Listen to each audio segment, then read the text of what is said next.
Okay, welcome to this workshop. I think it could be a bit special because we'll be in most of the part of the workshop focused on what is coming and how we will use this new technology on your projects. Okay, so let us introduce ourselves. We are the full team of development for Anima. My name is Victor Feliz. My partners Dario Vanini and Jose Benito. I am Victor, as I said. I have been working as developer for 3D market and also as 3D artist for something like 20 years. I have been made some things like Moose that was rebranded as DataSmith when it gets purchased by Epic Games. I have made other products like Polymorph, Real Perception, PR Render. I have made some custom parts for some movies like Ender's Game. I have been working with clients like Airbus, Epic Games, Dassault Systems, Foundry, IKEA, and some others like others. Also, as 3D artist, I have been working on hundreds of projects for a really long amount of years. I had several awards like the CG Award and all that kind of things. Clients like Renault and others.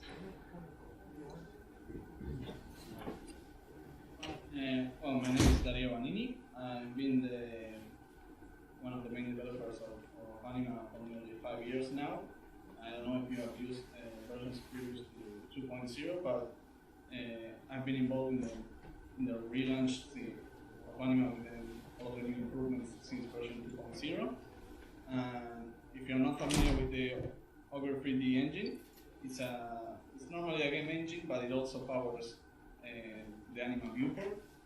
And I also have a lot of programming experience in desktop development, user interface, user experience, graphics programming, or simulations in particular for Anima. I also have a past as a game model, so I always had a lot of interest in looking into file formats and such. So I also have a lot of experience in what other companies use for stuff like 3D models and textures and such. Hello,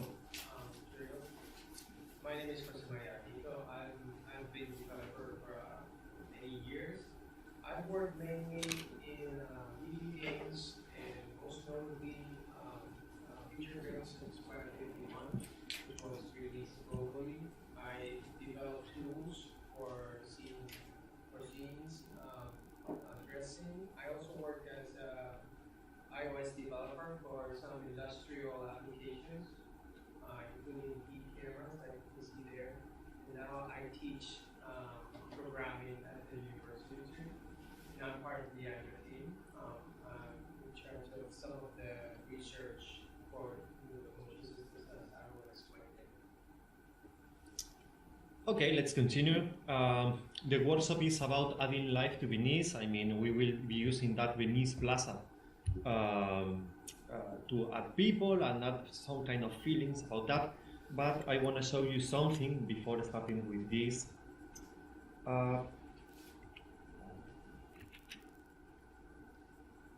This one is a small showreel from some of our clients' videos. Since Anima can be used on really big scenarios like feature films, TV series, or a bit of crowd, big spaces like a football field or whatever.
Okay. Let's speak about the workshop itself. Our idea is just to make a fast introduction, just to expose the most basic parts of anima. Have any of you never ever used nothing of anima? Yeah, okay. There are some people that never use it. Okay, that's fine. Also, we will define how we should use our assets, which one should be using in what part of the plane, and all that kind of things. And we will be introducing mostly the new technologies that are coming in the next version that is just around the corner. We will speak about some render tips and tricks and all that kind of things. Okay, what's anima and what's the design concept of anima? We want to be something really simple. Anima should be ever the simplest tool to make crowds. That's our key concept. We should be the fastest and the simpler thing to make things. All the features, all the tools should be consistent each other. I mean, if you know how to manipulate one tool, probably you already know how to manipulate all the entire application. This is pretty important. Anima is for making pacific crowds. I mean, people walking on the street, speaking each other, looking at shops, all that kind of things.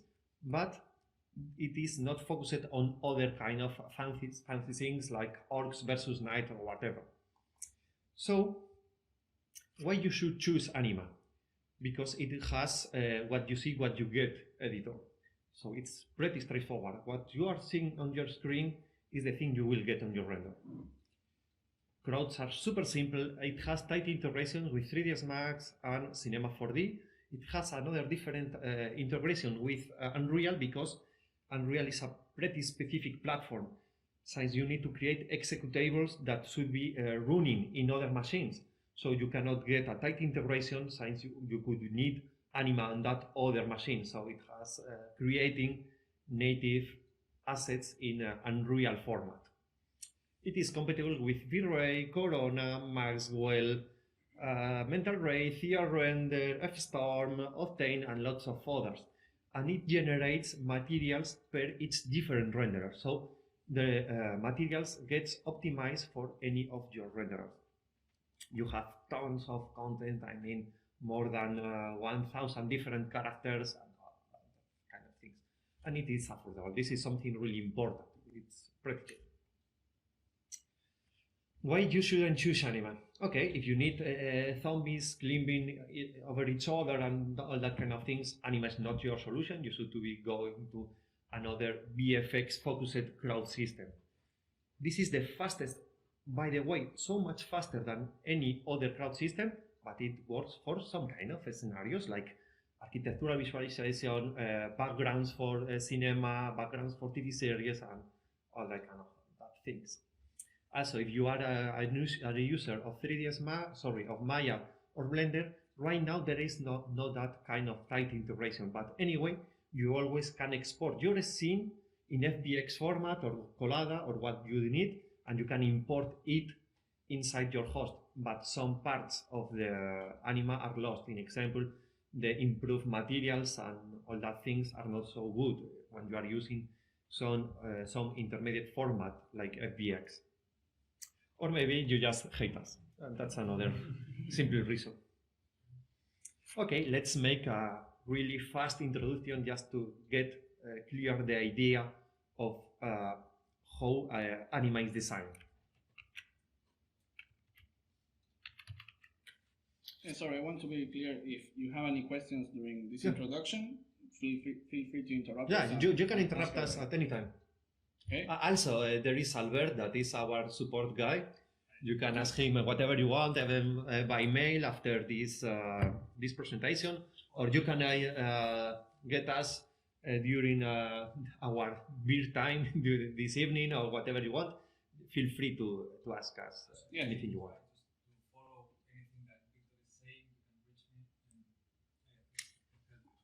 Yes, if you have already an installed, feel free to try to follow him. Yeah, we'd love that this could be a bit bidirectional. Not only we are speaking, you are listening. No, please, if you have any question, any suggestion, or something that I don't like that, please raise your hand and ask me.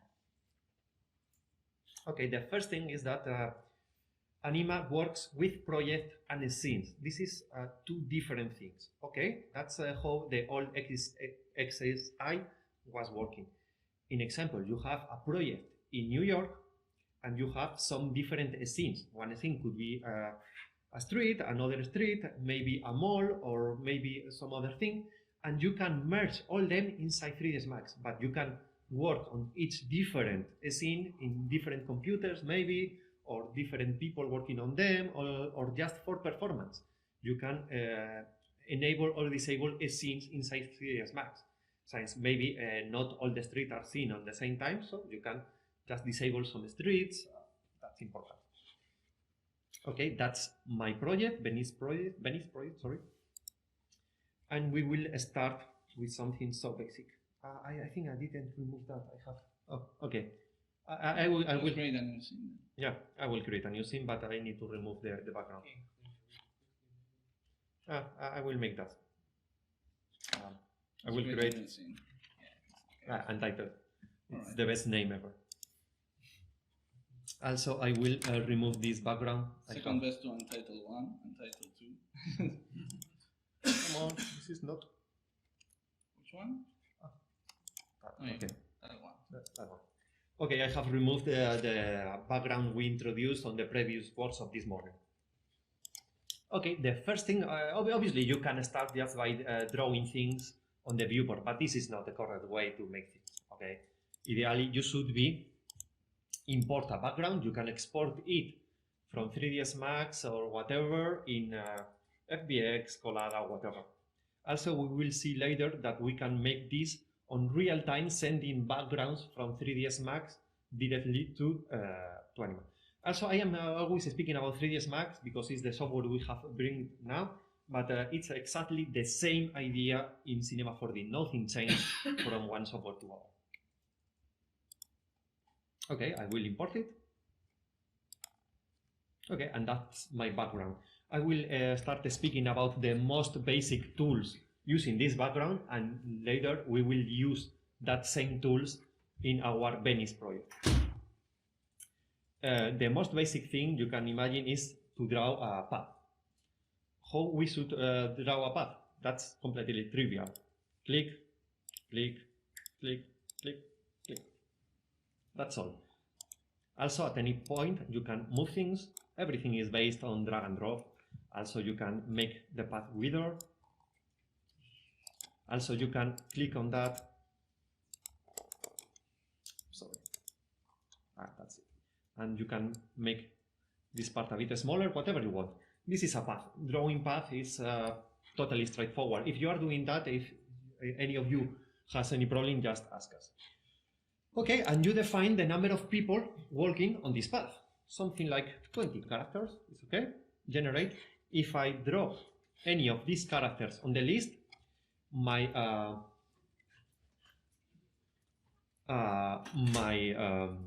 path will be crawled only with that characters. If I leave my library empty, it will be using random from all my library. Click on generate.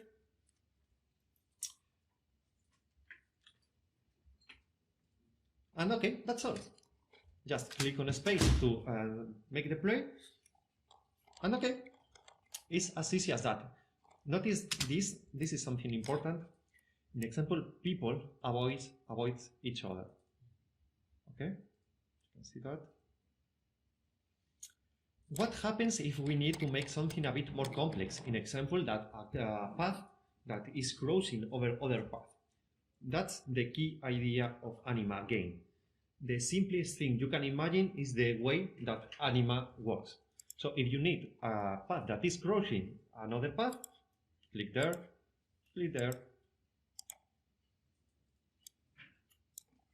and that's it. Generate. And okay, people will avoid each other, even if they are coming from different paths. So as I said, the idea is always the simplest idea is the idea that will be behind Anima. Okay? What happens with ramps and stairs? Okay, it's again the same. I will do this, and I will start drawing a path. Sorry, I don't want to continue with that one.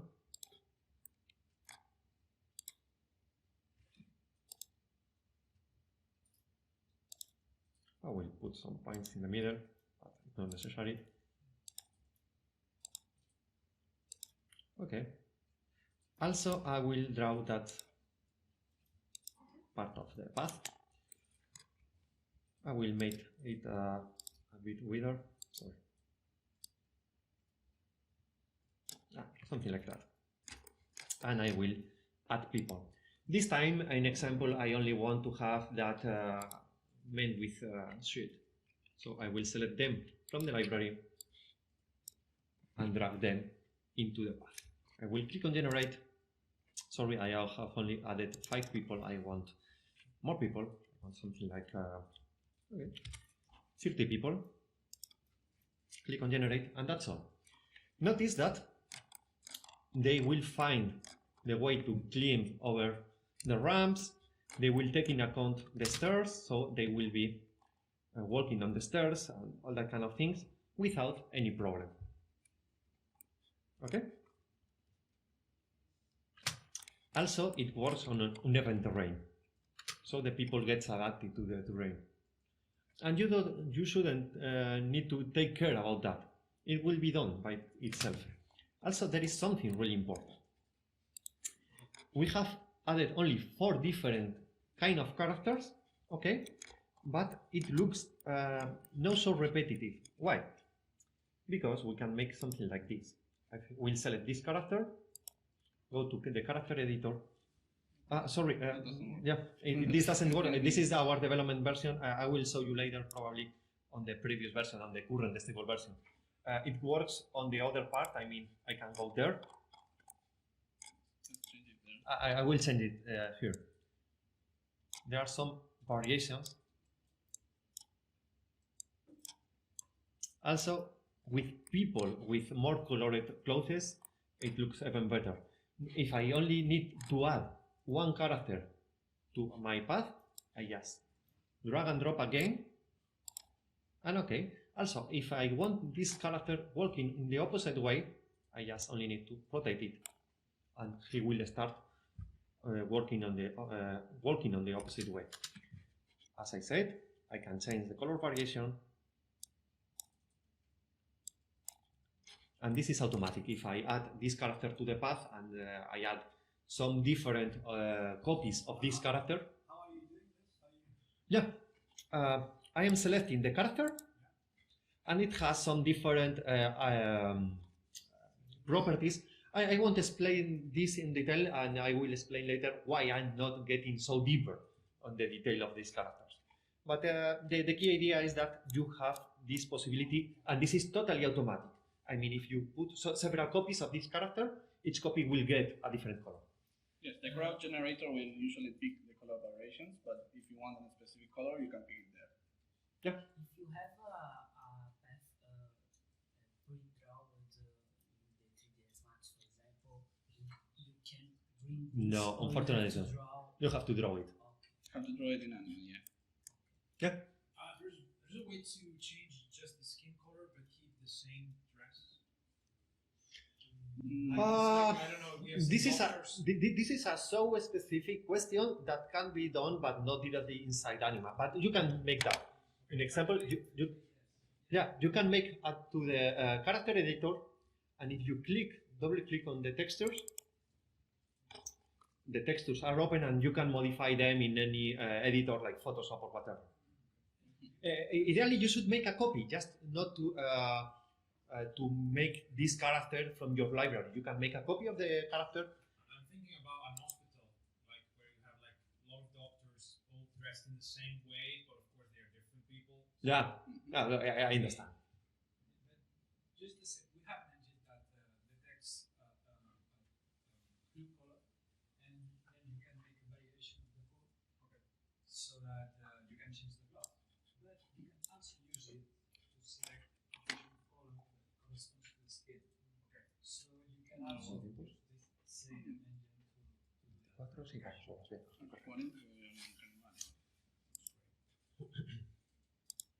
Okay, more things. what is the easiest way to duplicate a path? Okay, there are two super simple ideas. One is that you can select the path, copy, and paste. So you have a different path. Notice that it is repeated. I mean, they are the same characters. So you only need to click on generate again, and it will add a new seed for the random, and the path is totally different now. The other way is to press a shift and drag. And that's again. So the key idea behind this is this is super simple. I mean, I think it's impossible to make it simple. Okay, we have another tools like, sorry, I will close these templates because we won't use it now. We have other tools like places. Okay, I can drag the entire place, or I can go to the place itself. Sorry. And drag the points. Also, I can add more points.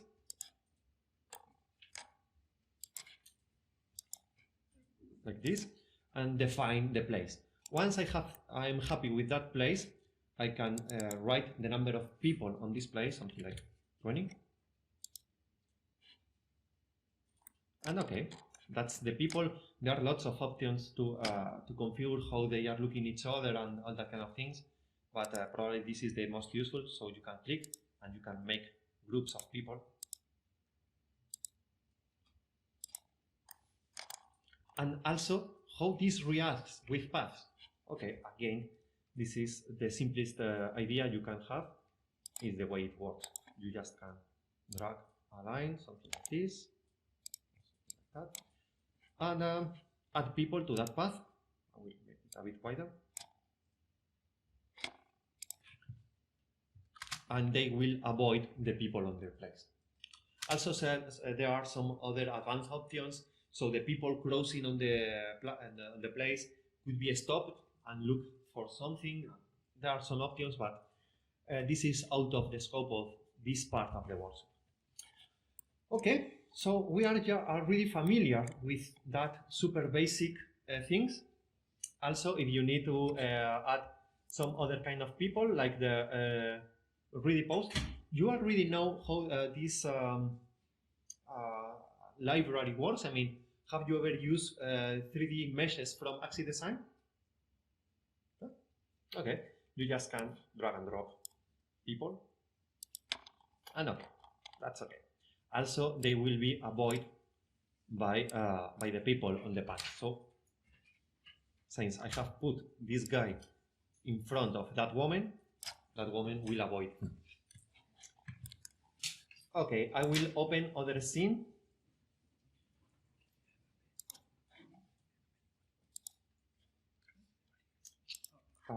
Sorry, what is that? Ah, sorry, it's empty. It's that one. That was the empty scene from this morning. I will delete that characters. Since,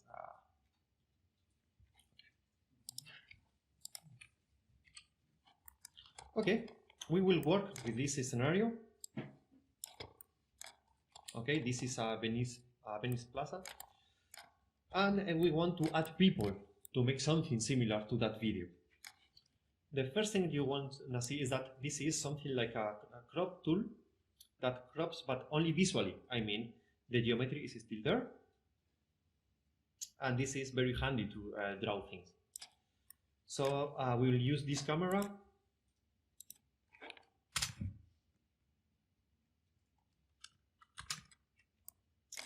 And obviously I want to add some people over there. And okay, I can make that. It's just a matter of few clicks. Something like that.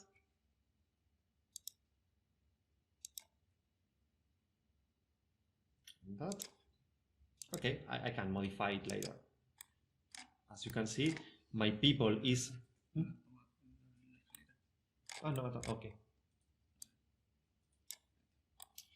Okay, I can modify its path and so I can select both points and move them out of that.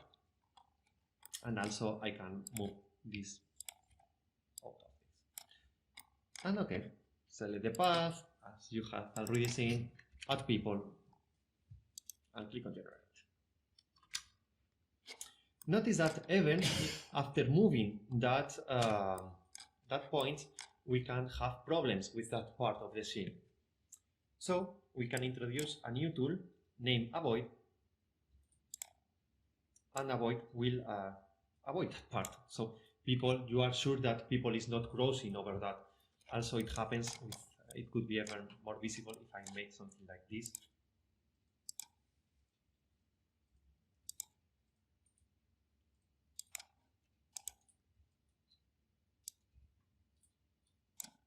Okay, I can add an avoid tool.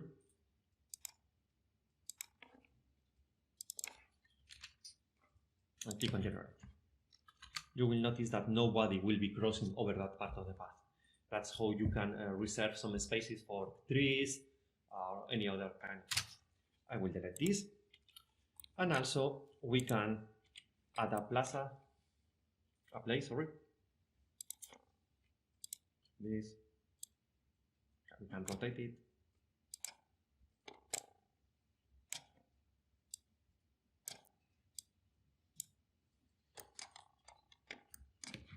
And click on generate.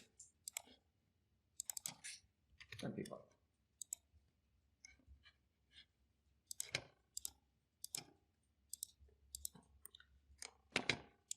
Okay. Let's see that. Make a copy.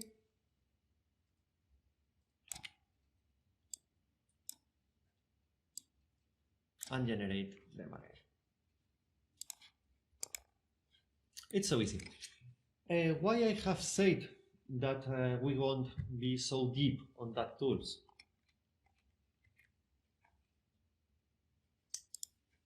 Oops. Because we really appreciate your time, and this is some kind of information you can find on the internet. We have a commercial course on our webpage, but we will give you for free just for being here. So you can use this coupon code on the AXYZ webpage, and you will get for free a 7-hour long course covering all the basics and all the things that are inside the Anima 3.55.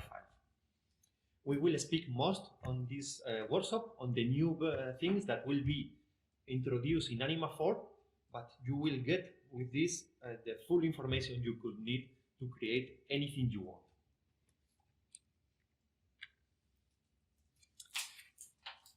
Okay, let's speak a little bit about the crowds and what kind of problems you are suffering right now and what kind of problems you need to face when you make some crowds for rendering. There are mostly two different problems, okay? We will go back again to Anima and let's see something. I will add a rigged character, something like that. Okay, and I will add a really pause one, like this one.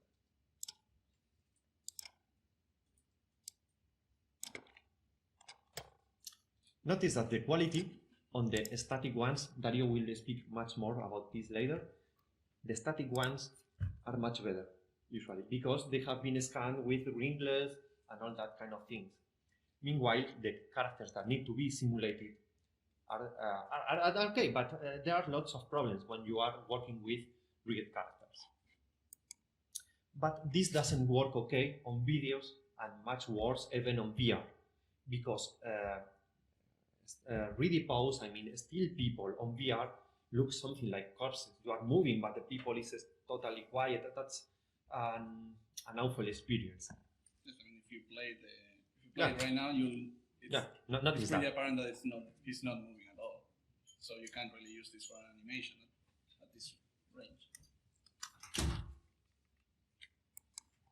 And the other problem is that even the moving people could be improved. The movements sometimes are not totally natural.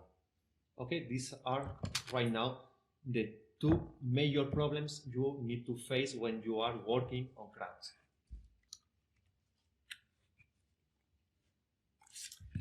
And this is something that your clients usually can say, I don't like that. And that's real. I mean, your client doesn't know why, but he didn't like that. He has not the technical background to say, okay, the movement is not okay on that rigid character. No, he said, okay, I don't like that, and that's all. And this is caused by the Uncanny Valley. You have ever heard that expression, the Uncanny Valley? Right? Okay. This is a really good example of Uncanny Valley. This is totally terrible. You can see all that. Why the hell somebody made that? The Uncanny Valley is this kind of graph that it's a relationship between the amount you like it on vertical and realism in the horizontal. This dummy character is not so good, but it's okay. Homer Simpson is better. I mean, you like it more because it looks a bit more realistic. Mr. Incredible looks even more realistic and you like it more. But this character from the Polar Express movie is totally awful. I mean, it's something terrific. I have no child, but I think that if I put my child inside the TV and looking at that character, he would prefer even to see something like Freddy Krueger. It's awful. It's totally awful. Polar Express was a movie meant for children. That's Yeah, the worst part. yeah. And right now the technology has overpassed that problems, and some characters like this one in Rogue One movie looks totally realistic and looks okay. But the same happens in robotics. I mean, this is a Roomba. I love that Roomba robot, but it looks okay. The design is not so good. This is something similar to iRobot movie, and this is an actual robot from that kind of Japanese robots that they are strange. And also this happens too with architectural renderings. Okay, this is a draft, manually draft. It looks nice. This is a manual paint. It looks even better than the draft.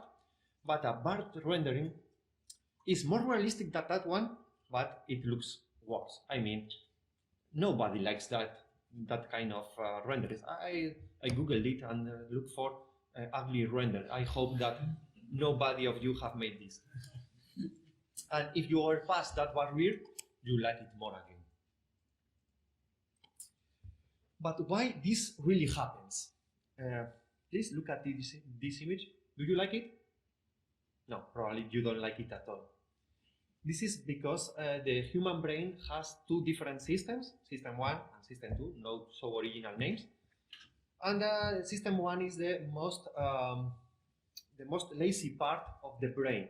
Most of the time, you can recognize the things at first sight. You can say, okay, this is a road, this is a building, this is something like that, and your brain feels comfortable about that. But when your brain needs to think about that, it makes an uncomfortable thing for you. That's why this one is not so realistic, but you like it. Because your brain said, okay, it looks nice. It's not real, but it looks nice. Also, some clients have made their own implementations to make something less realistic, but it looks right. Screen topper. This kind of cartoony style works okay because your brain knows that this is not real, but it looks fine.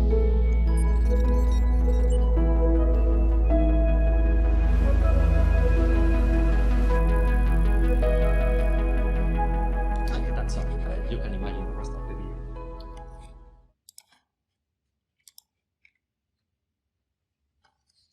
And so, okay. Yeah, so before we get any further, I would like to make sure that everyone has gotten the basics of anima and how it integrates with 3ds Max exactly. If not, we'll be covering some of the cards later, or you want it? Sorry? The integration with 3ds Max. Okay. I have this 3ds Max open, so yes, that's just imagine how it works. I mean, I can click on import. I will import my background again. Oops.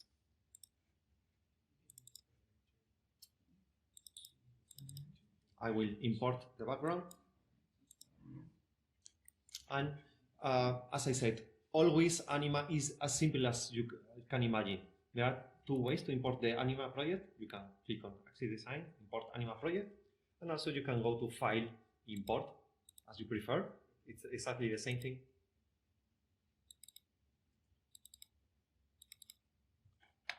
Oops, sorry, I have a problem. Is that I didn't save that scene. Yeah, but you can save it. Yeah, yeah.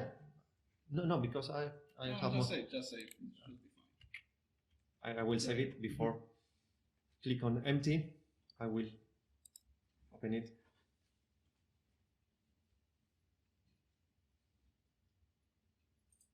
It will take a while the first time because it is decompressing the textures for 3ds Max.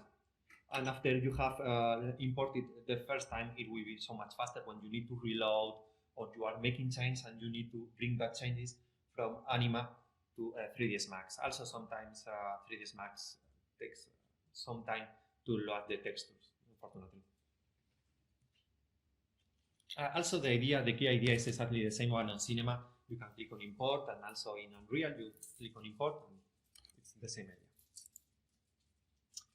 As you can see, it detects our render engine. Right now is Corona Render. Just click on Apply Materials, and it will create native Corona materials.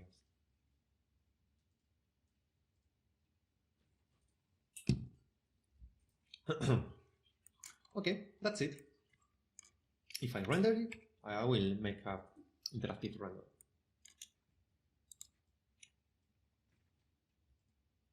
Okay, the characters have the textures. I can move the time and so. And also there are some other fancy things like I will create a camera. And how we have created that cameras inside Anima?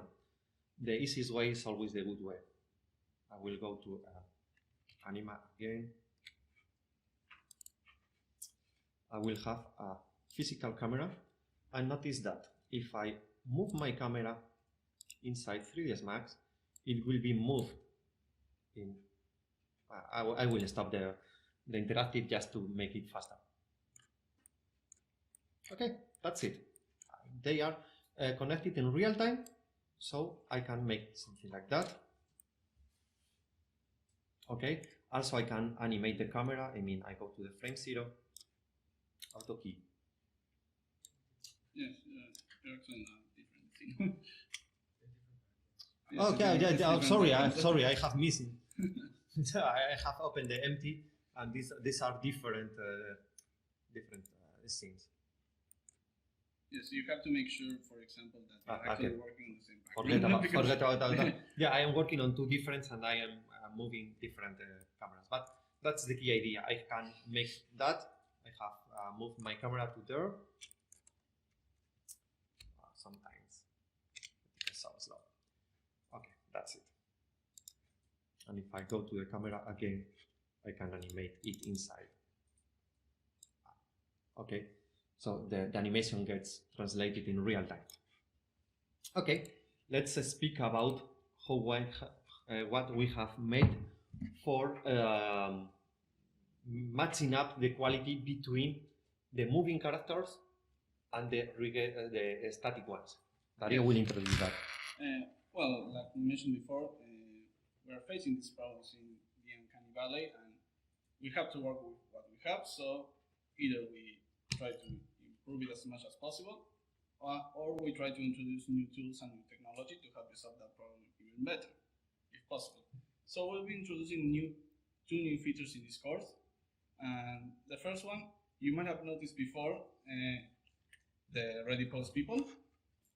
We introduced these assets in Anima 2.5 because we had a large library of them available at the website, and it was really nice to use our own format because we had the extra features like the color variations or the integrated materials for each render.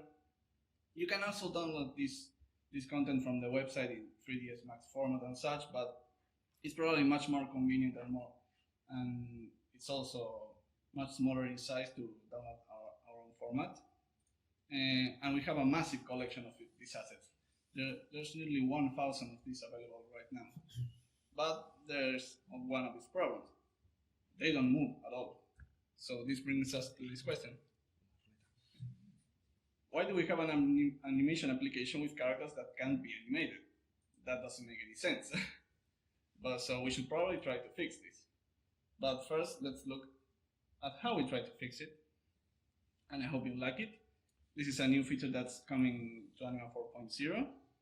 And these are the same scans that you just saw, but they also have idle animations. And we'll go deep into detail later of how exactly this is achieved. But this is a great solution for populating the middle ground of any scene because they are much nicer quality than the rigged people. And they don't look dead right now because they can actually move. And they also have a new wide variety of interactions, like they can look around the scenery, they can even look at other actors and simulate conversations between them, or they can move their limbs around, like for example, this guy who's very interested in his own face. But you can see that the pose pretty much fits every time he moves. And he's also actually looking at the camera. And those are all tools that we have configured for each of these assets, and I'll explain a bit later. But I want to make sure you understand the difference of why we didn't do this before and why we have researching a solution for this. Normally when you capture a rigged character, in the process we make the actors stand in very certain poses, like T pose or A pose.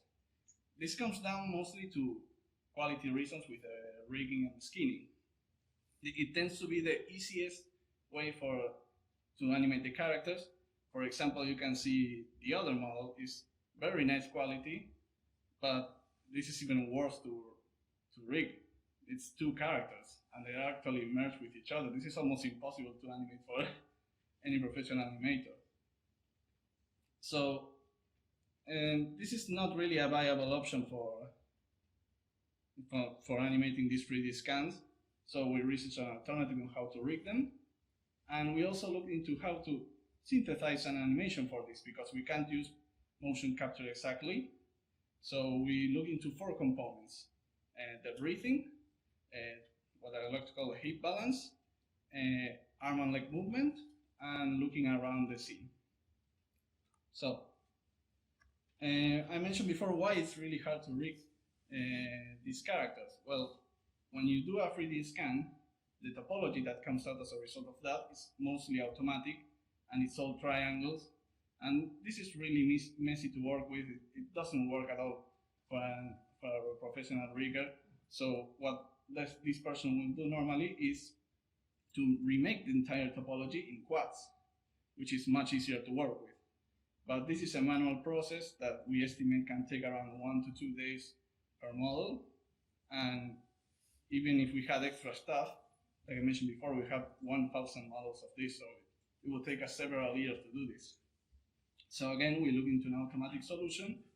And not to mention, if we want to make any improvements to this process, we have to start from scratch again for each of these models.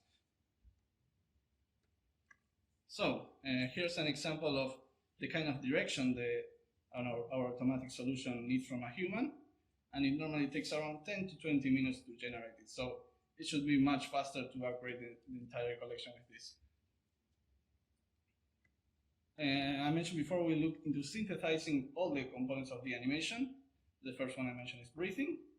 This is a very basic trick with skeletal animation. There's nothing much special about it, but if it's not there, you'll likely notice it. Just one thing, these are the isolated movements. I mean, yes.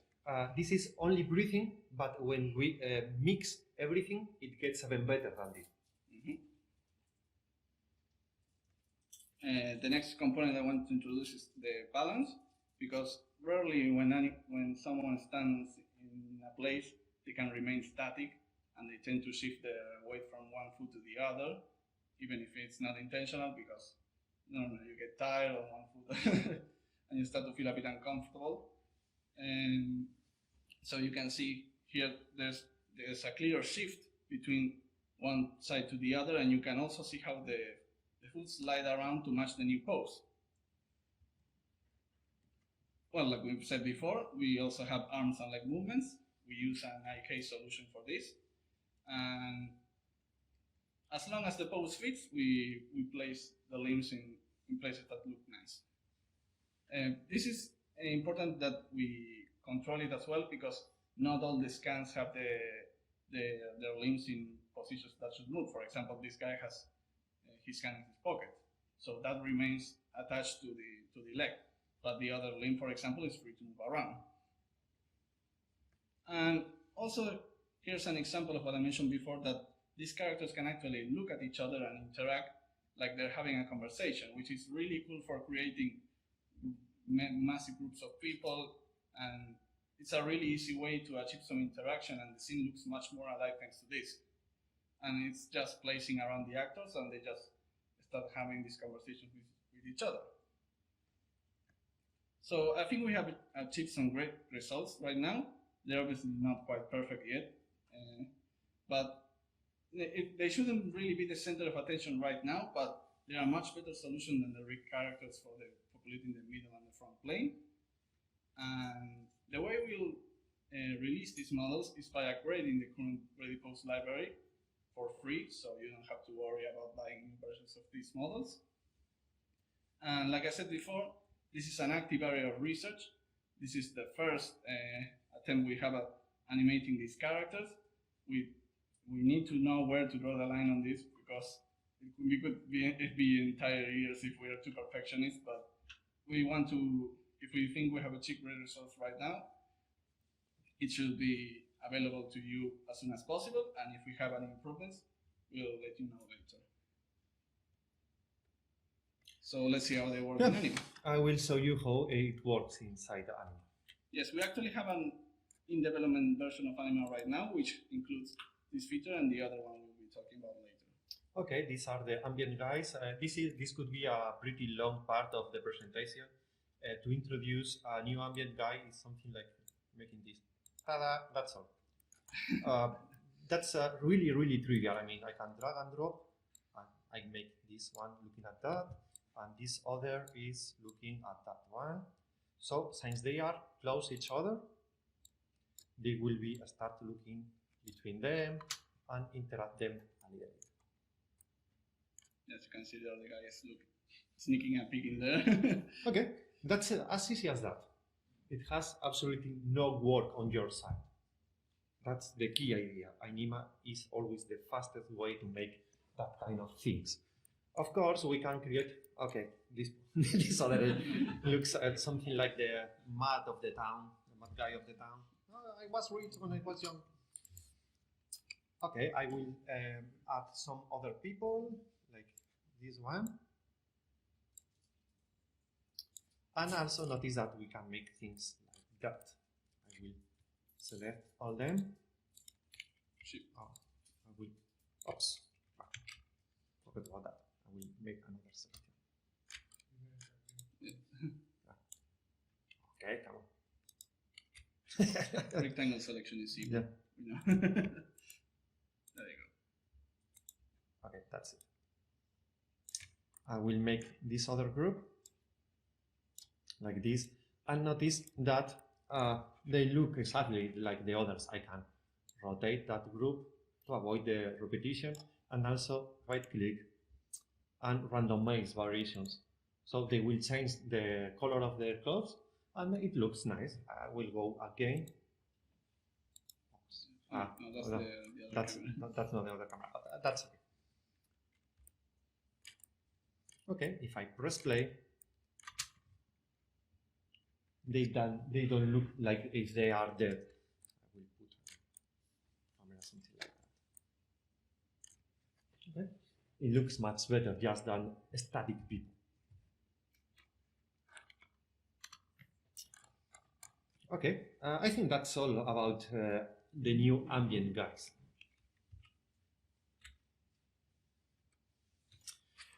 Now let's speak about a new feature. Okay, I don't know if you have heard about this in the past. All magicians always have a pretty assistant that is making some kind of moves. Meanwhile, the magician is preparing its trick. So your attention goes to the assistant, and the magician can make something weird behind that, because you are only looking at that assistant. And this is something that is, it's the idea behind using 4D digital humans, because they are so good, but unfortunately at this time we cannot create that color variation, so we have now so many models. This is an example. I don't know if you have seen this clip before, but this is a really good example. This is from the movie.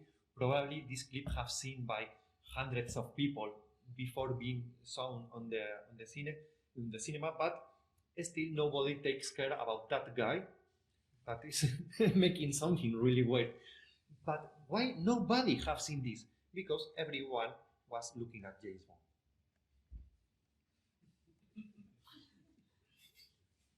I am a big fan of that guy. Isn't that great? You can just, you don't have to worry about the background if you have a good actor in front.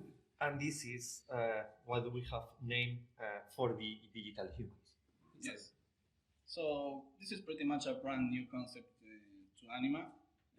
It's unlike any type of animation we have done before, but it's really similar to the concept behind the ready pose people. And I'd like to direct your attention just a bit. You'll see a man appear, and you might see him in the middle of the room if you don't believe us. And that's our CEO, and he recorded himself and along with a bunch of other people, and made a lot of nice captures for using arch visualization. And this is great because if I don't believe you have ever seen such great quality animation in a 3D mesh before, but you can see that it keeps all the little details like the clothing deformation, the expressions and such. So I believe this is a great step towards getting over that Uncanny Valley, because everything about it looks really real. So I would like to explain what exactly are the 4D digital humans. Well, they're not much different than a regular ready pose person in concept, because you have a mesh, you have a texture, but the problem happens when we add time into the equation, because normally ready pose people they are normally around 80 to 100 megabytes of data. So that sounds fine for a single frame, but when we are talking about animations, let's say 30 frames per second, and if we have to do a shot like 20 or 40 seconds, that data grows exponentially, and it's a big problem. So we've been looking into ways to solve this. You can see the result here of another capture.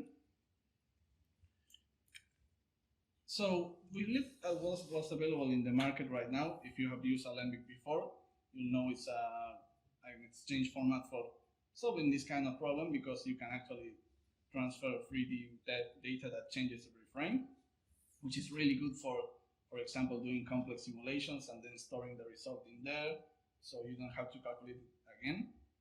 And it's supported by many 3D applications in the market right now, although your mileage may vary in the support. And it's a great format because it only loads in memory the frame we want to render. And this was one of our first candidates for distributing this for the humans. However, it did fall a bit short in some of the areas we're looking to solve. As always, like with most 3D formats that try to become a standard, the materials are always a problem, because each renderer has their own solutions to this.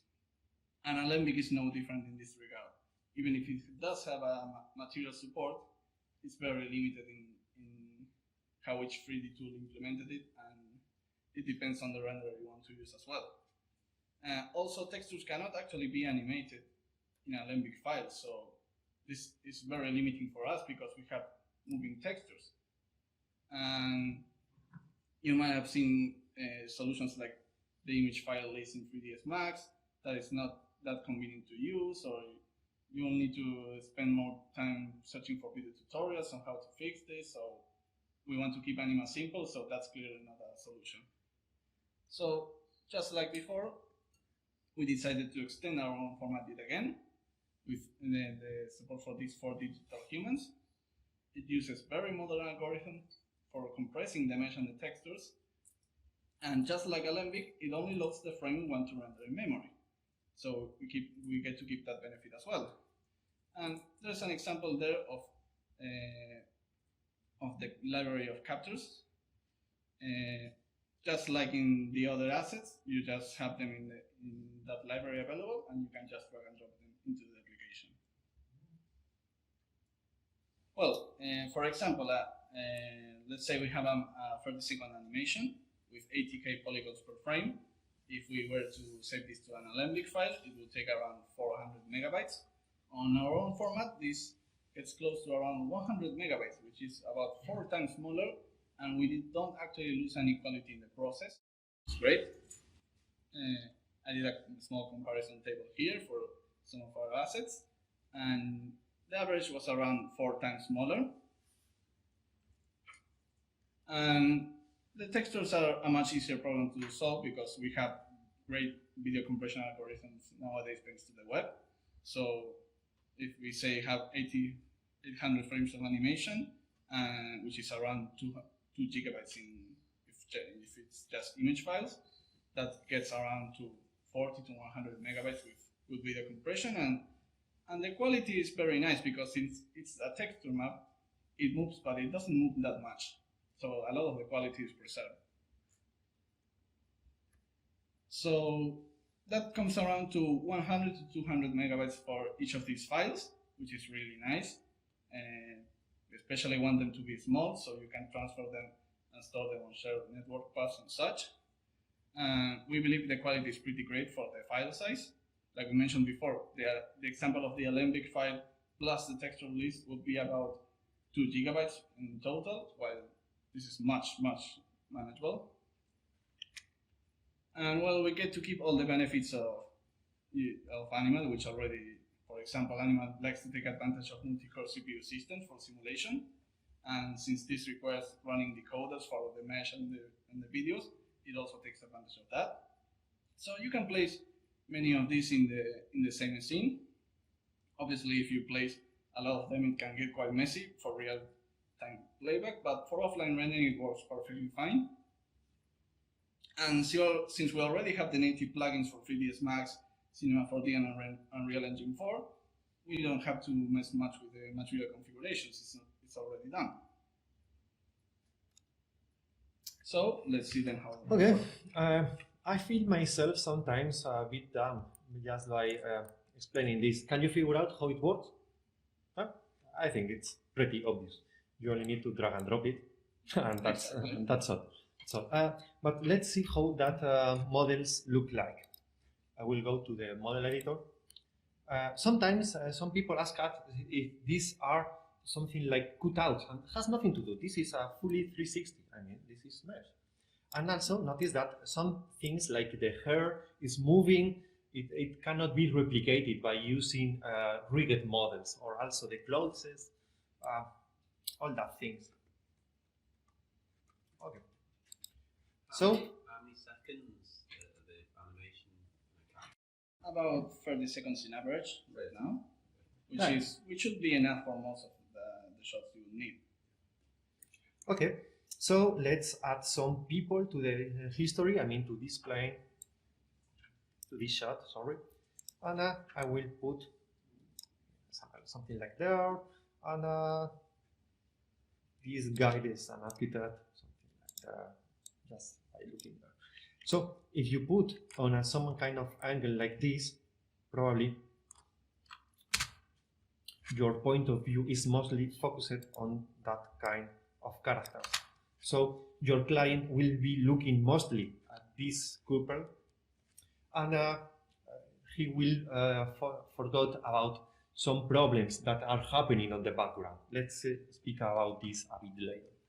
As Uncle Ben said to Spider-Man, with great power comes great responsibility. Okay, and you need to decide which kind of characters should be placed in which part. This is something that you cannot make on VR, because in VR the viewer can move the camera whatever he wants. But when you are making videos or stills, this is something really important. And you need to decide what kind of people is placed in what part of your scenario. So in the background, probably walking with people is perfectly fitting because they are moving, they move a lot. You will notice that in your scenario, lots of things are happening. This is it is alive. It's not something like a death scenario. Also, in the middle ground, ambient 3D peoples works really nice. Meanwhile, for the foreground, ambient and for digital humans are the best option. We can speak a little bit about film shots, like long shot, extreme long, close-up, medium shot, medium long shot, and there are some other intermediates like the American shot that is using only up to the knees and all that kind of things. This is the same again for long shots. Moving people usually so small. Even if they could have any problems, that's not a problem at all on your videos. Meanwhile, for the closest shots, you should introduce things that higher quality.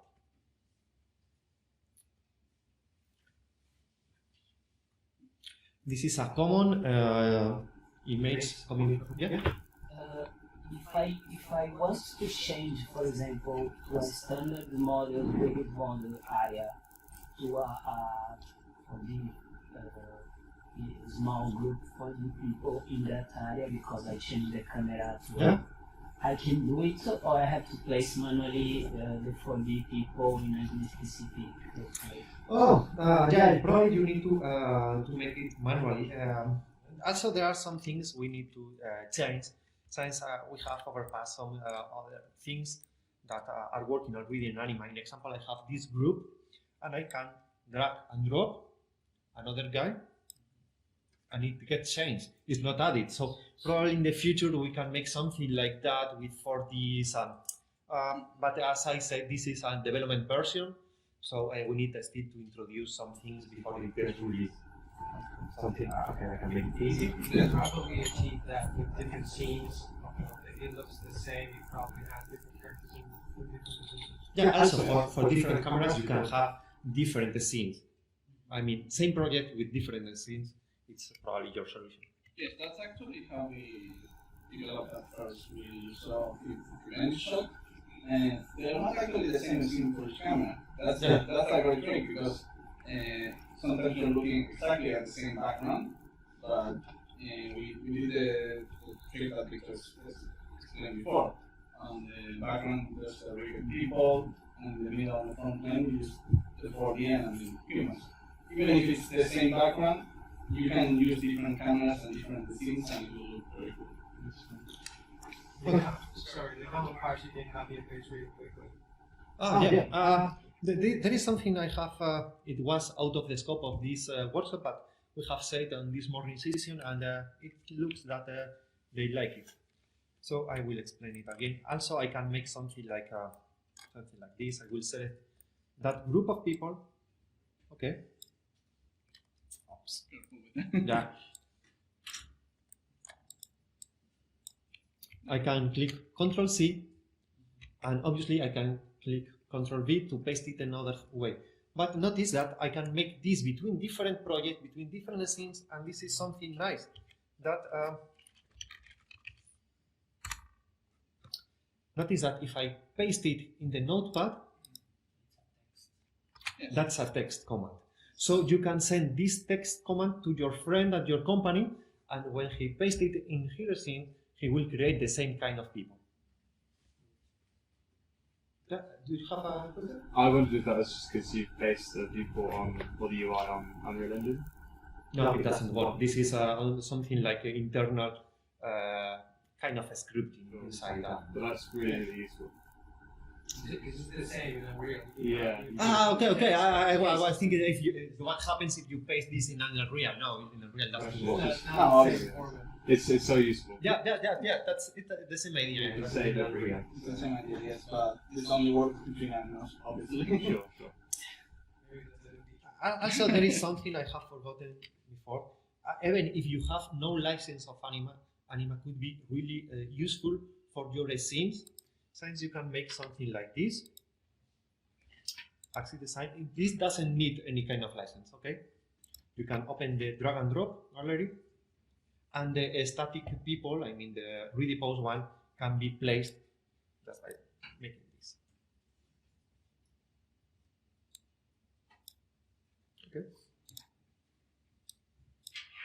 And notice that this has a big advantage over using regular 3ds Max file format, since if I render this, you will notice that the characters will have the color variations. You don't need a license for making this. Yes, the same browser is also available in Unreal, right? Yeah. Okay. Let's continue our presentation. This is a common shot of an architectural project, and you will notice that there are people over there, but since they are far away, you won't notice if they have high quality, low quality, or whatever. Even if they are nearest, you always can make some kind of tricks like a depth of field, all that things. Even if they are close, you can play with motion blur, with depth of field, and even if they are not perfect, it will be fitting your needs perfectly. Also, when you are applying cinematic look, color correction, lookup tables, and all things, your characters will be merged with your scenario so much better. And also, this has another big advantage when you are using 4D, because the movement is so good, so it will be merged totally with your scenario. And this is again the magician's assistant trick. Since we have put a low quality model in the in the background, and probably nobody takes care about that if it's not seen the same shot again and again and again. Also, that gap, nobody takes care about that. Also, you can use anima with AOVs or render elements or whatever you want to call them, just to create masks and use common color correction. In this case, on this scenario, I mean, on this VENICE, the background model, I mean, the buildings were purchased on an online store. We have modified them a little bit, but the textures were so desaturated. But anyway, we like that mood. So we have made something like a general color correction, and we have desaturated and increased the gamma a little bit our models to fit even better the background that was desaturated. You will see this better on this animation. Okay, so regular render, color correction, and local color correction over our characters. On that topic, because you can't use render passes in Unreal Engine. When you bring in stuff from Anima to Unreal Engine, do you use one master material? Render passes? I never use render passes inside the Unreal Engine. Oh yes, that's what I meant. You can't use them. So a way to blend people. Okay. If you have one master material, I think they just came up with a layered system now. It's very recent. Yeah, I think there is a composition system, isn't there, to use. I just wondered if they all come in with the same master material, then you could edit that master material. Usually we have some kind of real-life references to the skin, so we match the models to real actors' skin. So our textures are usually pretty well calibrated. But okay, this time the background was not properly calibrated, but we like it for the mood we want to the video. And okay, Dario will introduce now the anima for new features. Yes, just a quick summary of what we have so far. So, what are we looking to introduce in the next version? Are the Ambient 3D people you saw before? This new digital 4D humans, and some sort of account integration with the AXYZ website that we'll talk more about that later. And the usual maintenance plan, including bug fixes or improvements, will be added as well. And we are looking to release this by the end of the year. And we also have some interesting research that we want to share with you in regards to future anima versions. And Jose will talk about it.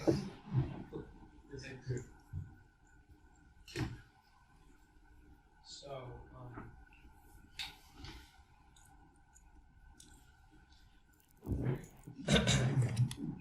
so I'm going back to the background of the characters. I'm going to talk to the third layer. So we saw this slide with 3 different planes, the green one, the middle one, and the back one. I've been working on on the back characters for a long time. They used to be our only characters. Now we have new Ambient and 4D people, which I believe are amazing, and they're just a sneak peek of the future. But I'm the guy with at the back of the wagons. Okay, so sometimes our customers, I mean our spouses and children say things like our characters look funny, that they're weird, or that they look robotic, and I believe you guys probably thought about this too. Our customers tend to be more polite with this, and so we take these comments very seriously because they usually tell us what's wrong with our software. So how can we do something about this? First, we'd like to understand some of the definitions that are going to guide us through this talk. First thing is, what is reality? I'd like to ask this question for a reason, but what is reality to you? It's a hard question to answer, right? But for me, reality is my kitchen when I haven't done the dishes the night before. And that is not something I want to show in my AXYZ pictures, if you know what I mean.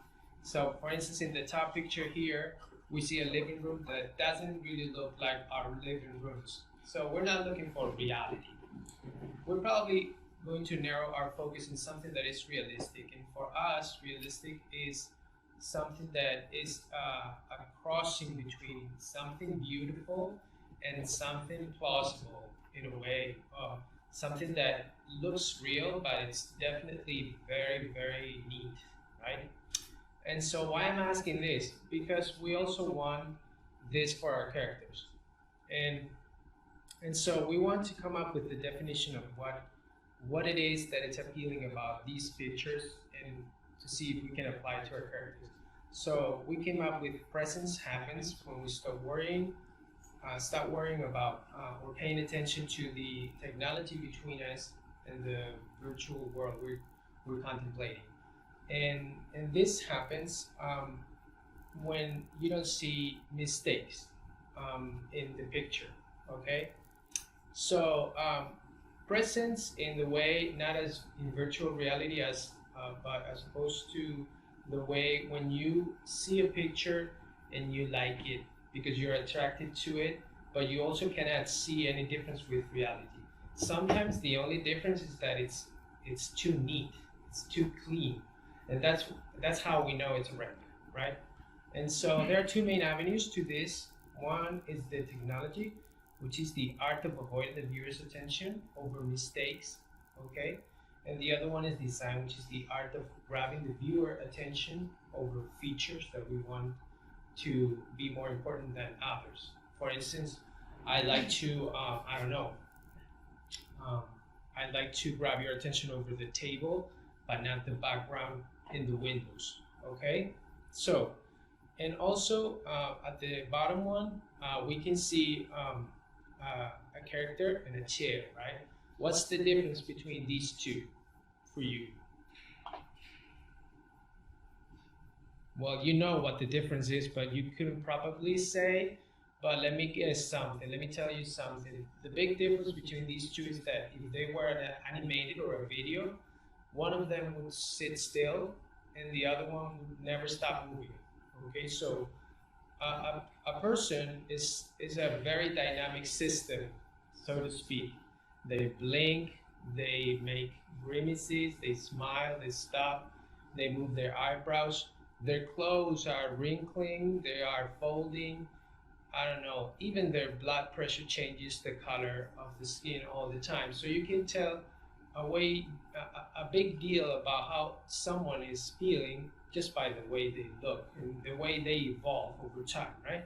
So next time they ask you, why is this background of furniture looking so real and the characters are so not real, you can answer big difference, right?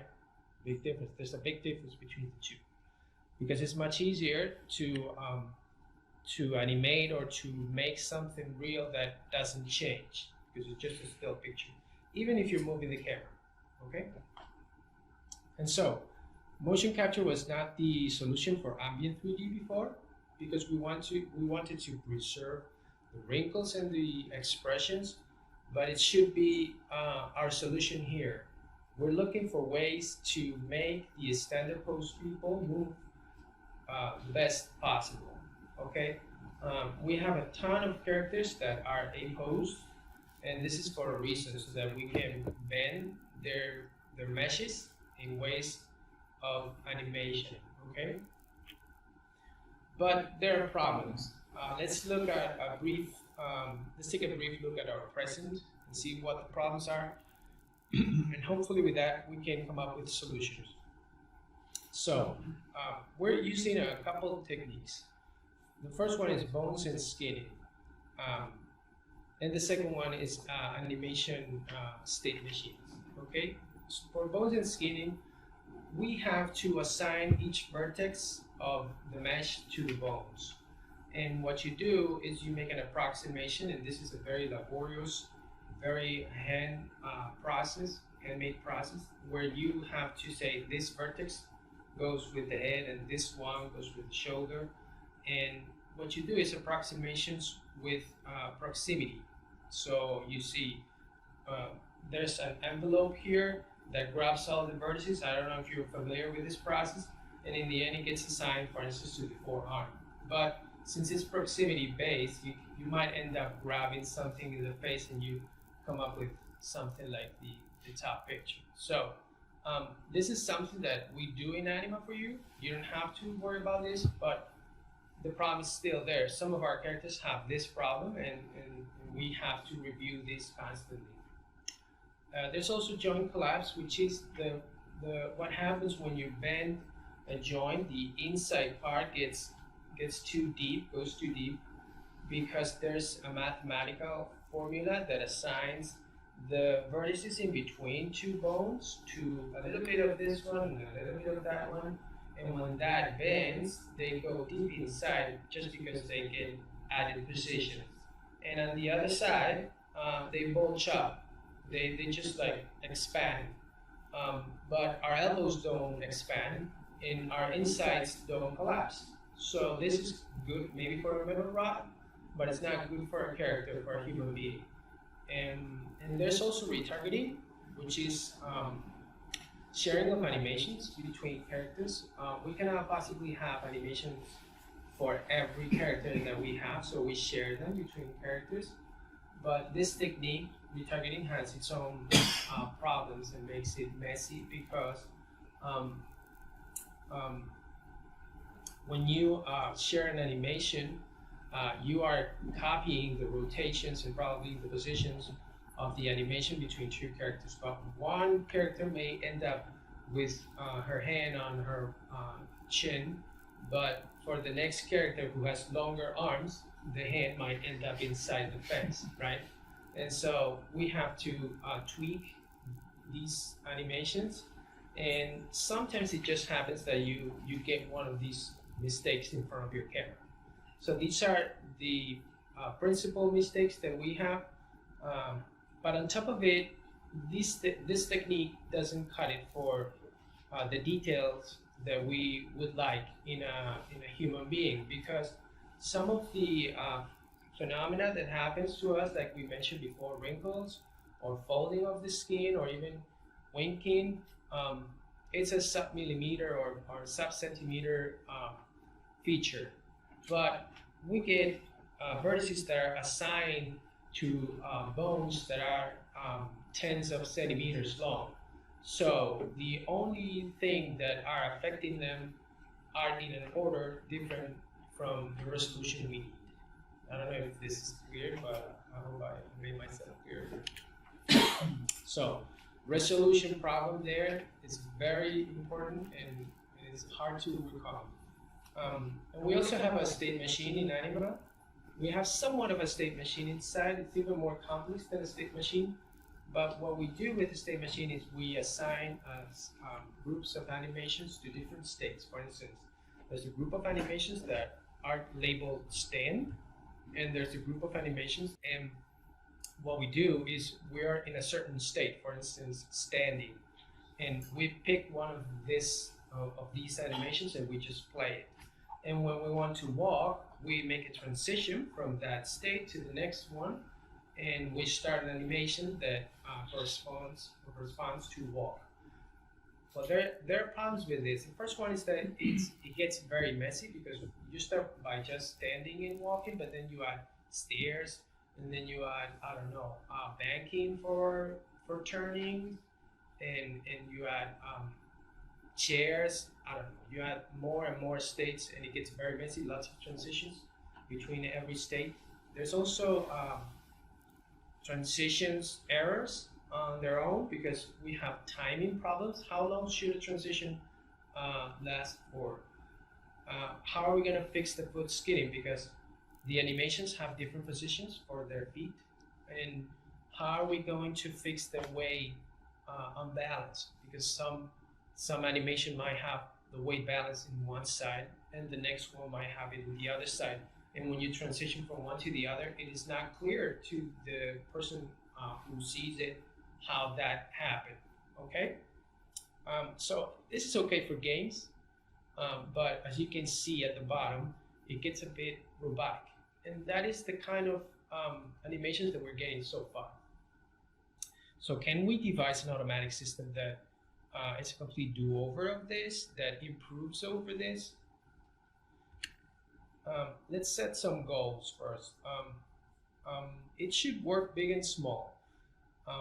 The first picture here is a close-up of a woman, and it's very big, such that she takes lots of the shot, but it's also just one person. And to the right we have a crowd. It's a big pack of people, but every person is very small. So we don't know which one is big, which one is small, but you get the idea, right? It should work in both cases. It should look right, which is shading and lighting mostly, and they talked about the materials. We're not going to talk much about that here, but it should also move right in the sense that the animation should be natural on their own. It should work, like I said, with single person and crowds, single people and many people, and it should be extensible and maintainable in the sense that it shouldn't be too complicated to extend or to make better, and also to extend, but to maintain for us, because we have to make it automatic for you. Okay, it has to be simple, and it should work well with transitions, and it should tackle classic problems such as stairs and small obstacles, and it should be realistic. And as you can see, there are lots of goals here to achieve realism, but we are probably not going to tackle them all. And so we made a list that is ever decreasing, so that we can give the idea that we're going to have priorities here, okay? And also, we are coming up with artificial intelligence animation system, because artificial intelligence systems are automatic. And this is something that's very important to us. First of all, because our customers, you guys, don't have time to animate your characters. Maybe you could, but you don't want to because you have other business to pay attention to. And we do not have the time or the resources to hand process our assets. We have hundreds or thousands of them, and we would like to find processes that are automatic so that we can batch process them. And also, our customers need to escape crowds very quickly, so that what happens or what works for one works for many. But this is easier said than done. As you can see, I'm talking about lots of problems, but is it even possible? Well, let's focus on just one person. We are using neural network-based animation, and we have developed a whole pipeline around this solution that includes both motion capture and motion analysis. Motion capture, if you are not aware, is the process where you hire an actor and you set motion sensors to different parts of their bodies, and you make them act and move, and you record all those movements in the computer. Emotion analysis is what you do with the numbers that come out from that process. You crunch them and you decide when every footstep occurs and when someone is stopped and when someone is moving and what walking style they have in each moment, depending on the velocity or other parameter. It works by matching the previous frame information with the desired trajectory, such that you know where it's coming from, you know the pose it has now, and you'd like to go there. And so what's the best animation that is going to achieve that? And it leverages much of the current animation in anima and some of the captures we have acquired. And what we get is a fluid movement because there are no transitions. And how did we do this? Well, we're talking about frame to frame, so no more mixing animations, okay? There's still a little bit of mixing animations, which happens between locomotion and stands, but while the character is moving, it's going to have a continuous transition, okay? Or a continuous non-transition, in a way. It's the same thing. And it is sensitive to slopes, so that it comes up with a different animation for walking down, walking up, or walking on a flat land. And it also has different walk styles. So now we can jog, we can walk slowly, and we can probably add new stuff to these walking styles in the future. For obstacles, we're trying to improve the way our characters move in stairs, for instance. This is a hard one. This is also an area of active research, so bear with us.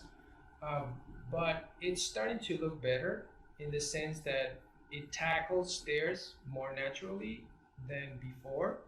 And we are getting better and better at this when we move the center of mass, because the neural network so far doesn't come up with this, and so we have to move it manually. And there's lots of decisions that we have to make to make it look real. You might not know what a center of mass is, but you know when it looks good, right? So this is what we have to do. And we also would like to use, and we are actually using inverse kinematics for avoiding foot sliding, which sometimes happens too in the system, but that's pretty much achieved. And now, for groups of people, we have improved the capacity of our characters to avoid each other by doing that in advance, so that we don't have to wait until we have reached the obstacle to turn. What we're trying to do is making the characters aware of other obstacles, especially things that are coming towards them, and so they can find the way to avoid all these obstacles in just one trajectory. And this is happening all the time. So it allows for natural avoidance, which combines well with the animation system that we showed you before. And I'd like to show you our results so far. When I show you this video, please bear in mind that we have brought the camera close to the characters so that you can see how they feel, but these characters are meant, like I said, to be in the background, okay? Is it this one? Yeah.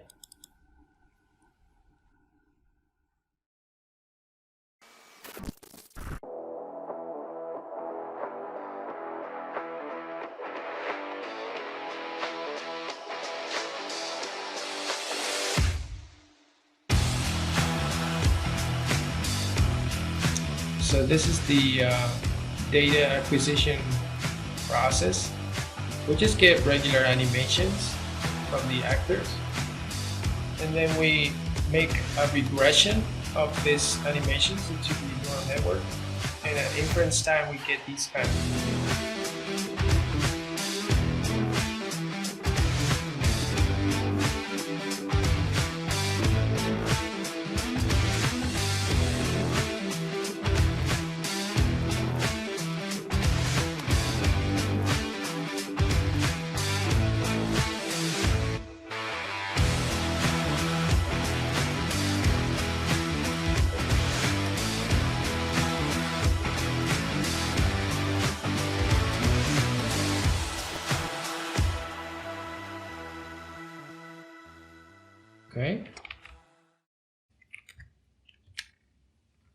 So, like we said, presence happens when we stop paying attention to the technology between us and the virtual world. Um, we are trying to avoid your attention, both on individuals and crowds. We're trying to avoid your attention on slopes and obstacles. And we're trying to avoid your attention in the transition process. Um, we know we still have a way to go with these animations, but hey, we're getting closer, okay? And it's just going to be as easy to use as the current version right now because we're not going to change the interface. So this is going to be automatic for you. For the shading thing, you can still use your shaders the same way in both your Max, Unreal, or your renderer of choice. And I was going to say something about it, just forgot. And so for the design part, grabbing the viewer's attention, there's a big deal that anima can do something to help you here. We can make groups of people very easy to get because we have linking. I don't know if you've shown it before. No, it's not like I'm sorry, no. But you can link, in example, families. You can link the man, the woman, and the children, and one of them is directing on the rest. Probably the man or the woman, and the child will be just looking for them. Exactly. So we are going to bring this same system to our new locomotion system. So you're going to be able to make couples, friends. You actually could see maybe some couples. So there are semantics in the way we walk. We walk in packs. We try to relate to each other and keep abreast. There are also packs for different settings, like pool, spa, for instance, or a beach or swimming pool, or park or leisure characters. More characters that are more fit for urban scenarios or sports or construction. We have a whole bunch of these. We would also like to have expected behaviors for different characters, such that an old woman or an old man walk differently than a small child in terms of speed or even the gait. And in the end, we want anima to be the platform of your choice for people because we love people. So, thank you.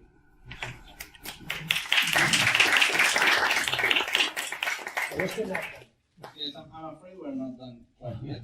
Yeah, just something. Yes, That's definitely. also we have something that we have been discussing ourselves this morning. We also can introduce some changes that we have made for ambient people, could be even improving the results of the new locomotion system. So probably they could breathe.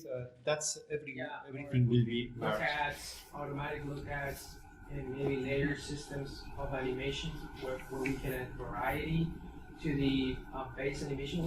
We have just shown you the base animation that the animation the locomotion system comes up with, but we can add on top more layers of different movements that add variety. Yes, you might have noticed before for the Ambient 3D people, they had this feature of being in conversation groups and looking at each other. In the current anima version, that's not actually supported by the Rigged people. And they just play back the animation they are assigned. But this could be a very interesting improvement, and we're looking to include that as well. So we still have a long ways to go. So Yeah. keep us in your focus. So we do have some more interesting points. I mentioned before that we wanted to add some sort of account integration, and I would like to explain why exactly. Like we said before, we have a lot of content available on our website, but currently the process is downloading the file manually, installing it in Anima, and that's where it ends. And like we said before, if we are going to be upgrading the ReadyPulse people to this new type of Ambient 3D people, we don't want you to keep looking out if there's an update available. The process will be gradual as well. We can't really update the 1,000 assets all at once. So we need some sort of more automatic solution to this. So we decided to connect both Anima and the website in a more natural way. which is just adding a login screen basically. It's not a very novel concept, but we've been asked this for a lot. Just by entering your credentials, you should be able to view all the content that you actually purchase on our website. And you can also purchase from Anima itself. Inside Yes, from inside Anima itself. And you'll be able to download them directly. Once they are downloaded, they get installed automatically and you can start using them. And it will let you know if there's an update available for the content as well. So this is very similar to other marketplaces you might have seen in applications like Unreal and such. And we believe that's the way to go along with this. We also are including a nice improvement that currently our users have to go to their email account and copy and paste the license code, and that's very antiquated if we have a login screen. So if you're logging to Anima, you can just activate it directly. And we're currently aiming to include this in Anima 4.0 as well. We have one more question that brings us, given this new integration. So, I don't know if you're familiar with our content, but it's not just for the casual urban areas. We have a lot of content available depending on the ethnicity or the activity that they're doing. For example, for swimwear are appropriate for beach scenes if you need them, or spa outfits, or winter clothing is appropriate for cold places, or you need something like a construction worker in a setting like that. But this brings a problem that maybe this kind of content is not that reusable across many of your projects. So maybe you feel like you get less value for them than if you purchase something else. And we don't really believe that adding diversity to your projects shouldn't be expensive. You shouldn't be having to manage your budget that much and we want you to pick the content that best fits your scene. So the question that brings us to this question, sorry, if you would be interested in a subscription system. We don't actually have anything set in stone just yet. We are looking to gather feedback here at this event exactly. So we invite you to share your opinion with us, even in this talk or later if you find us across the convention. The idea is that most of the content, if not all, we don't know exactly yet, but ideally all of the content should be available under this subscription system for as long as you have it active, and you should be able to use all the content freely. And like I said before, we don't have anything, any exact details yet, so we are looking at what would best fit your needs and your budget, ideally. Also, there is something important. This is not something like an Autodesk movement. This is not we are moving to subscription only. Okay, you can just still purchase your assets if you want. You can still purchase Anima, but this is something that could happen that you can choose between purchase it or just something like renting it as you wish. This is not mandatory. Yes, we believe we should keep the old system available for anyone that needs it. I think that'd be really useful because every so often you come across a scenario where you have a shopping mall full of people, but you might typically just do flats. Most projects you might only need a few people, but someone might come to you with one project and you may need 300 people, and that's going to blow your budget instantly.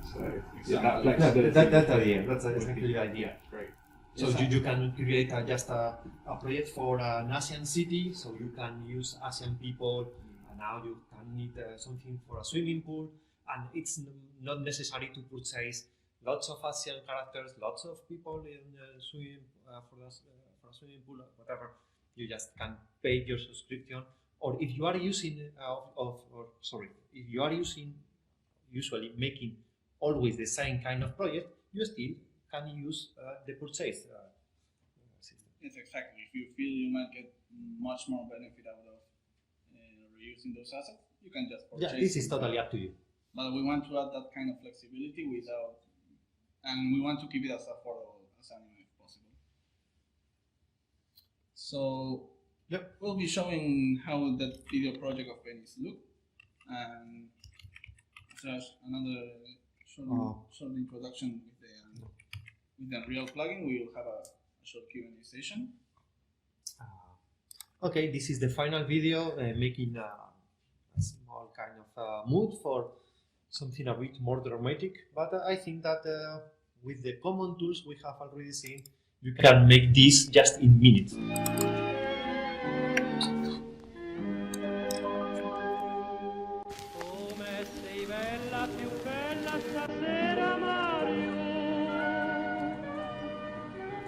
Splende un sorriso di stella negli occhi tuoi blu, anche se avverso il destino domani sarà, oggi ti sono vicino perché sospirar non pensar, parlami d'amore Mario.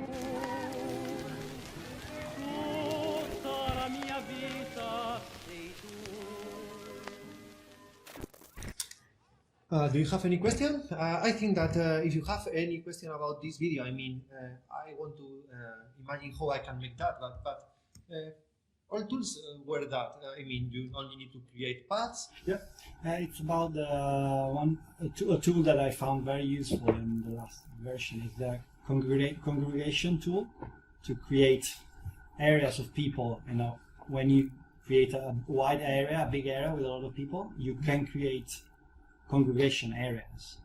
Yes, you mean those points? Yes, exactly. But it's not as clear. It's not very clear how to create that for me. Yeah, we're talking about that just today. Yes, actually, we Just mentioned this that. morning, so we're gonna make it more clear. Yeah. Okay. So I'm not the only one. No. Yeah, okay. No, we actually wanted to make we were discussing a very simple change because, as you saw before, you have the we call it the square area. Yeah. And you saw by default that it places a grid. Yes. But there's also another placement one and the properties. Do you want to show it? Basically, the easiest way at the moment to use that tool is to get the preset with 3 different areas. No? You have a preset, and you can create 3 Yeah, you different probably areas. are. And I just keep the one with the congregation already in it. You mean this kind of presets, No. right? Yes, but let me show No. you. No. He means this one because. Sorry, I have the controls different.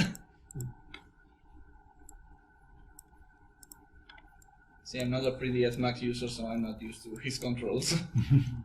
And let's see, you say you have been creating this area, but you want to use this option for making the points, right? Exactly. But the placement, the grid by itself is not very useful because you get them in that sort of way. But you can actually change the placement here.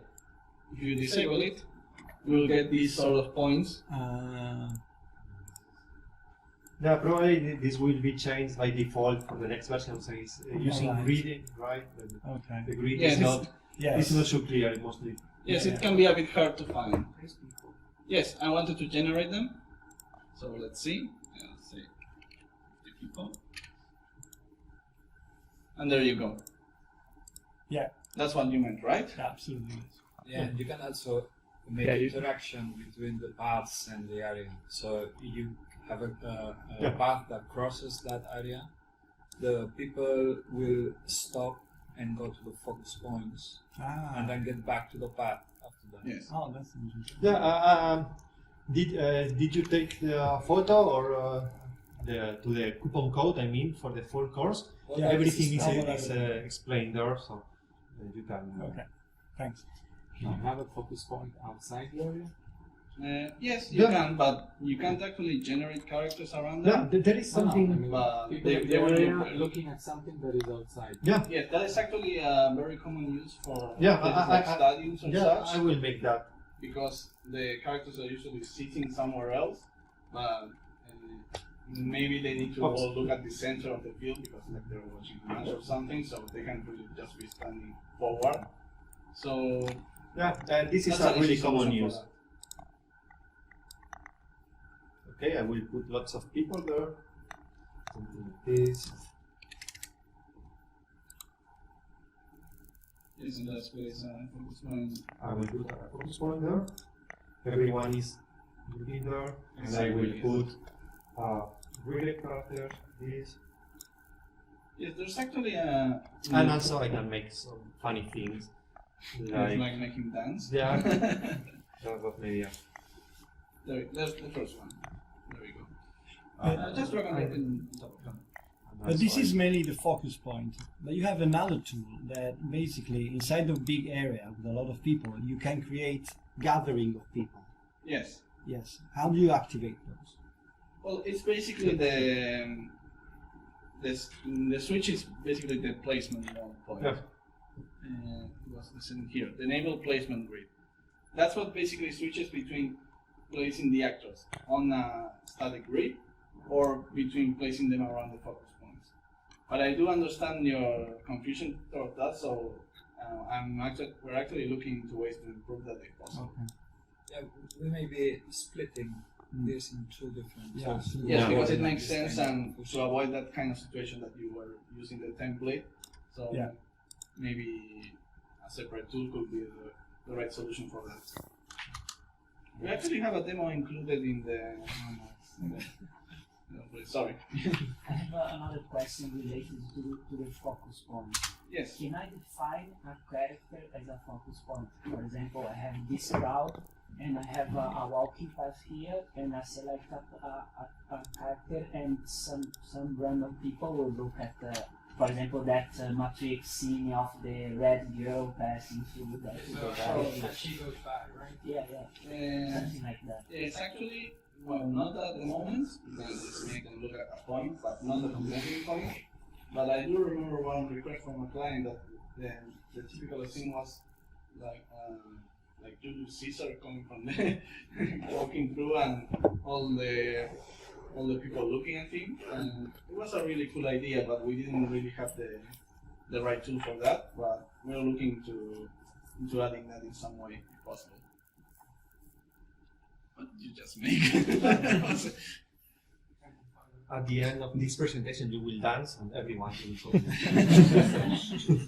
Well, it is who's the sponsor, right? Do you want to do the Fortnite dance? Yeah, okay. Let's ask Pimentel about that later. Just a small point. When we've been kind of quite quickly creating scenes with big crowds and then just kind of send it to render, then you get the missing actor, but it actually renders. Missing actor? Okay, probably. Renders text. Missing actor. Let me guess. Let me guess guess something.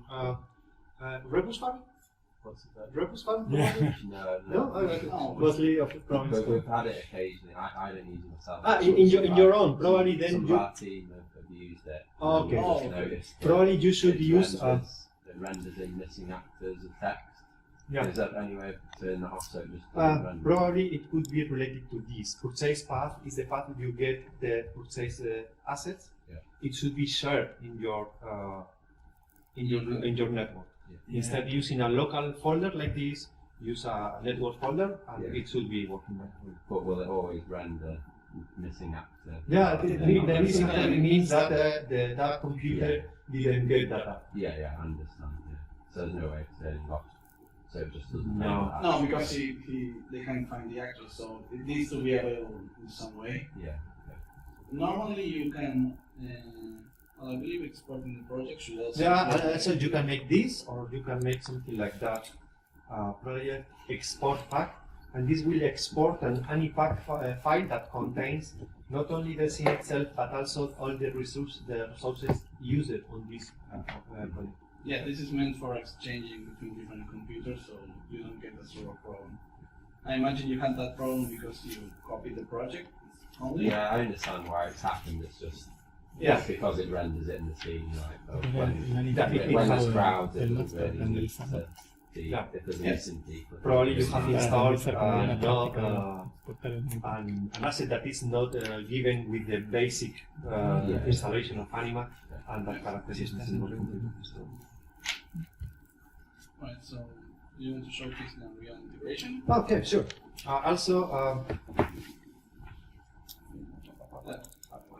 Also, this is the same project open in Unreal.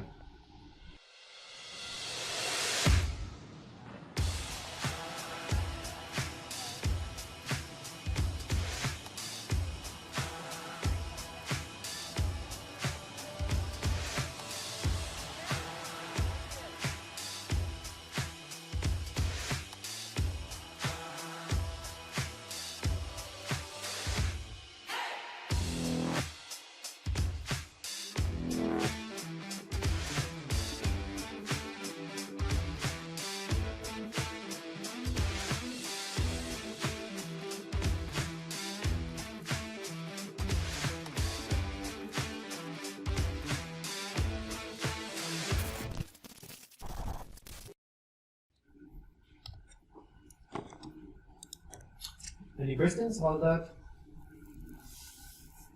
No question? I have another question. Yeah. It's related to the creation of the path. How I create different levels? Like Oh, okay, yeah, for sure. It has nothing to do. Usually, you should create something like a point that helps. It's preferred making something like this and this without not so many care. I mean, I click there, I click there, I click there. it's like a bridge, you know? Like a bridge. Oh, okay. I think we have a scene for that. For In bridging? the forest. Yeah, Well, you have a small gap there. Yes. Yeah, you can draw a path I use the below slice. below the. you mean just clicking Yeah, this? right. Okay. Okay, that's Oh, The, right. the way to create is like this. yeah. You just Yes. yeah. You can make something like this and this. Ignore the Yeah. then Yes. it slice up and Yeah. This is not affecting actually the geometry. This is only a visual effect. Okay. Yes, it's just for so you can actually see the. Also, you can introduce. So I will create now on top this. Yes, if you draw a path on top, it should work just fine. No, on top of the. Yes, just Ah, draw, yeah. draw something on top, but not as a path. There you go. And also, if I will add people to there, but the people is still there. Okay, even if I cut out this is something that is not broken off. It's only just being disappeared on a visual effect. Yeah, sure.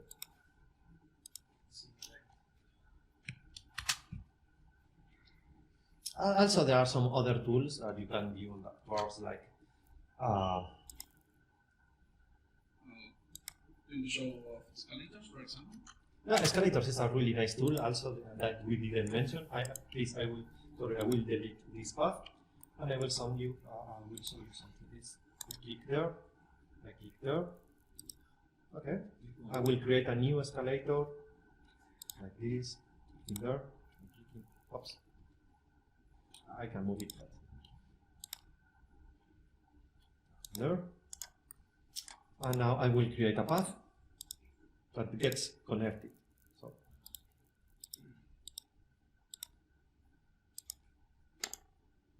now everything is part of a path, so I can 25 people click on generate. Okay, so everything in Anima works in the same way. Everything is connected to everything. Everything gets react to other effects in Anima, and I think that. Can you, in a way, export those escalator to your maps? Yeah, for sure. Yes, they actually get. You only need to import it. Huh?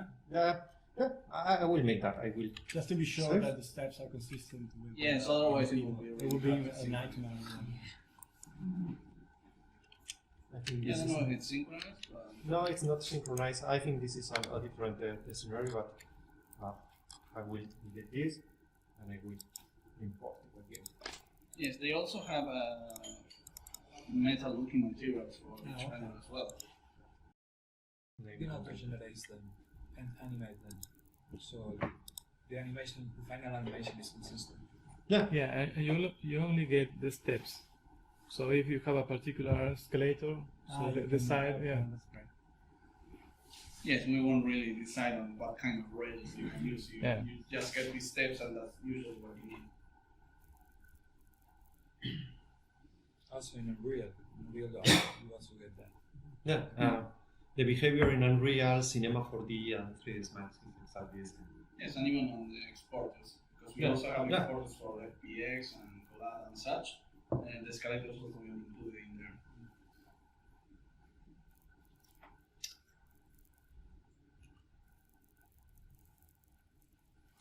See? Okay. Well, you can see the escalators are already there. It's applying Corona applying the material. materials. I have spent half of my life waiting for 3ds Max to make things. Yes. There we go. Okay. So I can do that. Notice that this morning someone asked if why the characters are just grayed out without colors. This is something that we can modify just by selecting the A logo. Sometimes it's easy to go to any character and select parent. And we can click on show textures in viewport. But this is something that is not activated by default because usually 3ds Max takes a lot of GPU memory if you put textures in viewport. That's why by default they are not shown, but you can click there and they will be activated. Also, there are some other optimizations like the amount of actors that are shown on the viewport. You can drag this and you will see every character, and you can decrease this value, and most of the people will become something like a pyramid. But if I render it, everything is still actor people. This is something only for performance in the 3ds Max view.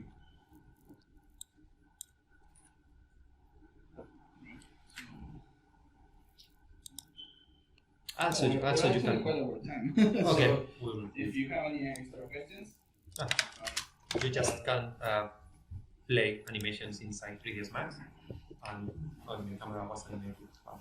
As you notice, escalators gets animated.